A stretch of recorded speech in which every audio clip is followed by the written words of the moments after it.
తన dream project అయిన 'Aditya triple nine' సినిమాను తీసేందుకు బాలయ్య రెడీ అవుతున్నాడు. బాలకృష్ణ కెరియర్‌లో అద్భుతమైన క్లాసిక్ చిత్రం 'ఆదిత్య 369'. అప్పట్లో ఈ చిత్రం బ్లాక్ బస్టర్ అయింది. 1895లో వచ్చిన ఒక నవల 'ది టైమ్ మిషన్' నుండి స్ఫూర్తి పొంది తీసిన చిత్రం ఇది. సైన్స్ ఫిక్షన్‌ను, చరిత్రను, ప్రేమను, క్రైమ్‌ను జోడించి తీసిన ఈ సినిమా బాలకృష్ణ నటించిన సినిమాలలో ఒక ముఖ్యమైన గుర్తింపును పొందింది. సంగీతం శ్రీనివాసరావు దర్శకత్వం, ఇళయరాజా పాటలు, బాలకృష్ణ నటనతో ఈ చిత్రం బ్లాక్ బస్టర్ అయింది. ఇక ఈ చిత్రంలో బాలయ్య శ్రీకృష్ణదేవరాయలు పాత్ర ప్రధాన హైలైట్ అయింది. ఈ చిత్రానికి సీక్వెల్‌గా 'ఆదిత్య ట్రిపుల్ నైన్' తీయాలని బాలయ్య ఎప్పటి నుండో ఎదురుచూస్తున్నారు. తానే స్వయంగా కథను కూడా సిద్ధం చేశారు. ఇక ఈ చిత్రాన్ని బాలయ్య స్వయంగా డైరెక్ట్ చేస్తానని చెప్పారు. త్వరలోనే 'Aditya triple nine' cinema start కానుంది. వచ్చే ఏడాది 'ఆదిత్య ట్రిపుల్ నైన్' స్టార్ట్ అవుతుందని తెలుస్తుంది. ప్రస్తుతం బాలయ్య 'అఖండ 2' చేస్తున్నాడు. దీని తర్వాత గోపీచంద్ మలినేని దర్శకత్వంలో ఒక సినిమా ఉంది. ఈ రెండు అయ్యాక 'ఆదిత్య ట్రిపుల్ నైన్' స్టార్ట్ అవుతుందని ఫిల్మ్ నగర్ సమాచారం.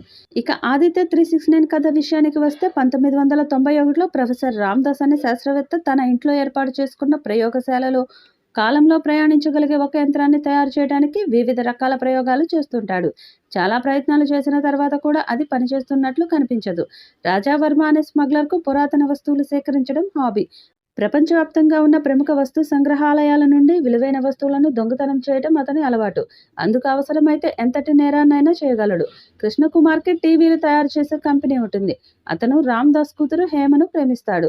ఒకసారి రాజావర్మ మనుషులు సాలార్జంగ్ మ్యూజియం నుంచి 16వ శతాబ్దం నాటి విజయనగర సామ్రాజ్యానికి చెందిన విలువైన వజ్రాన్ని దొంగిలించడం కోసం ఒక రాత్రి అక్కడికి వెళతారు. ఆ మ్యూజియం చూడ్డానికి వచ్చి అక్కడ తప్పిపోయిన కిషోర్ అనే కుర్రాడు దొంగతనాన్ని చూస్తాడు.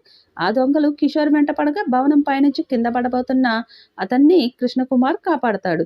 కిషోర్‌కి హేమ ద్వారా ప్రొఫెసర్ రామదాస్ తయారు చేస్తున్న కాలయంత్రం గురించి తెలుస్తుంది. ఒక రాత్రి ఇతను కొంతమంది పిల్లలతో కలిసి ఆ యంత్రంలో చొరబడి దొంగతనం జరిగిన రాత్రి సమయానికి తిరిగి వెళ్లాలనుకుంటారు. అదే సమయానికి ఒక దొంగను తరుముతూ వచ్చిన ఒక పోలీసు కూడా అందులో ఇరుక్కుపోతాడు. ఈ విషయం తెలుసుకున్న కృష్ణకుమార్, హేమలు కలిసి ఆ పిల్లలందరినీ బయటకు తీసుకువస్తారు. కానీ వారు ముగ్గురు మాత్రం అందులోనే ఇరుక్కుపోతారు.